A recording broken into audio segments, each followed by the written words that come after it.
Bonjour, me revoici après plusieurs mois. On est le premier dimanche de l'Avent et ça fait un petit bout de temps que j'avais quelque chose dans le cœur. J'avais le goût de partager avec vous la dernière lettre que le pape François a écrite sur la petite Thérèse. En fait, le 15 octobre, le jour de la fête de Sainte Thérèse d'Avila, de la Grande Thérèse, le pape François a écrit une exhortation apostolique pour le 150e anniversaire de la naissance de Sainte Thérèse de l'Enfant Jésus et de la Sainte Face. Ça s'appelle C'est la confiance. Et c'est magnifique.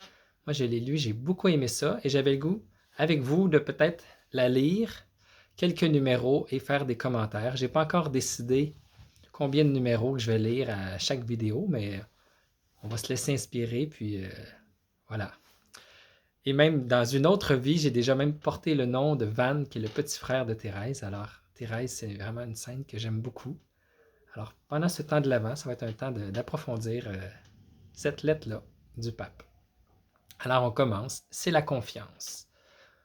Exhortation apostolique, c'est la confiance du Saint-Père François sur la confiance en l'amour miséricordieux de Dieu, à l'occasion du 150e anniversaire de la naissance de Sainte Thérèse de l'Enfant Jésus et de la Sainte Face.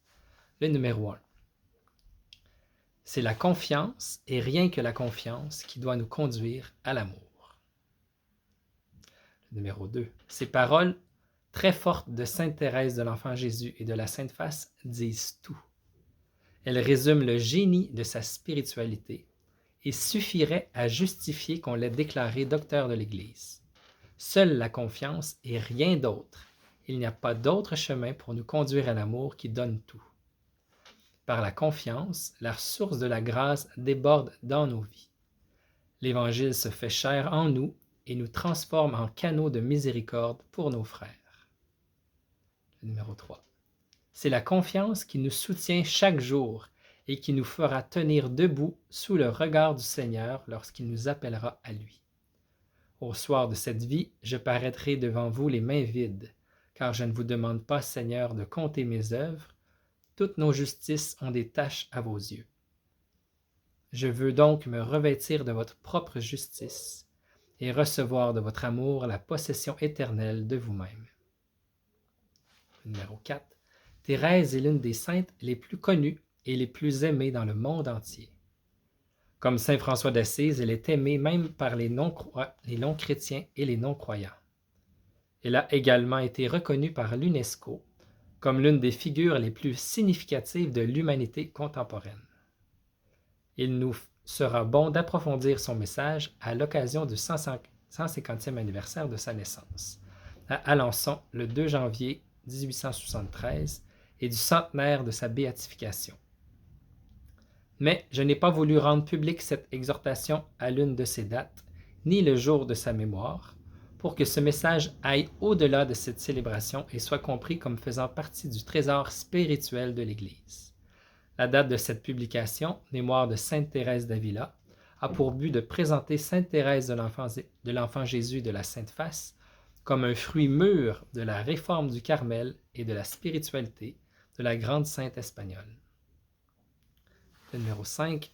Sa vie terrestre fut brève, 24 ans, simple comme n'importe quel autre, d'abord dans sa famille, puis au Carmel de Lisieux. La lumière et l'amour extraordinaire qui rayonnaient de sa personne se sont manifestés. Immédiatement après sa mort, par la publication de ses écrits et par les innombrables grâces obtenues par les fidèles qui l'ont invoqué. Et on termine par le numéro 6, qui est la première partie, l'introduction. L'Église a vite reconnu la valeur extraordinaire de son témoignage et l'originalité de sa spiritualité évangélique. Thérèse rencontra Léon XIII lors d'un pèlerinage à Rome en 1887 et lui demanda la permission d'entrer au Carmel à l'âge de 15 ans. Peu après sa mort, saint Pie X se rendit compte de son immense stature spirituelle au point d'affirmer qu'elle deviendrait la plus grande sainte des temps modernes. Déclarée vénérable en 1921 par Benoît XV, qui fit l'éloge de ses vertus en les centrant sur la petite voix de l'enfant spirituel, elle fut béatifiée il y a 100 ans, puis canonisée le 17 mai 1925 par Pie XI, qui remercia le Seigneur d'avoir permis que Thérèse de l'Enfant Jésus et de la Sainte Face soit la première bienheureuse qu'il ait élevée aux honneurs des autels, et la première sainte qui l'ait canonisée.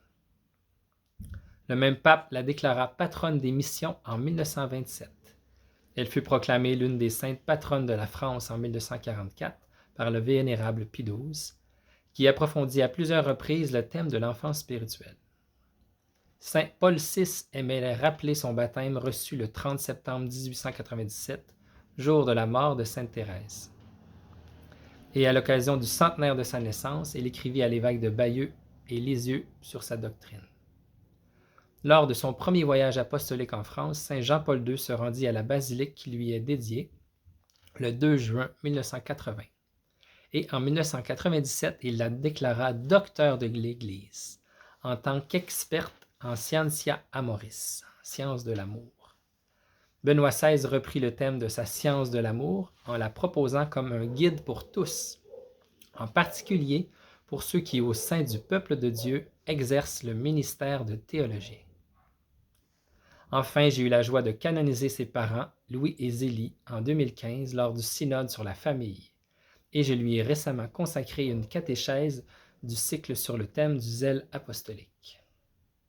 Voilà, c'est ce qui termine cette première partie. Vous allez voir, c'est tellement une belle lettre et c'est une sainte tellement extraordinaire, la petite Thérèse. Tout le monde l'aime. Elle-même, elle avait dit, au ciel, tout le monde m'aimera. Alors, on va continuer dans les prochains jours, les prochaines semaines, à approfondir cette lettre-là. Je crois qu'elle a 53 numéros. Alors, on verra, on en a lu 6. Je vous souhaite un bon temps de l'Avent, un bon temps d'approfondissement avec la petite Thérèse qui nous fasse grandir dans la confiance et l'amour. C'est ce qui est le plus important. Bon temps de l'Avent, bonne contemplation avec la petite Thérèse.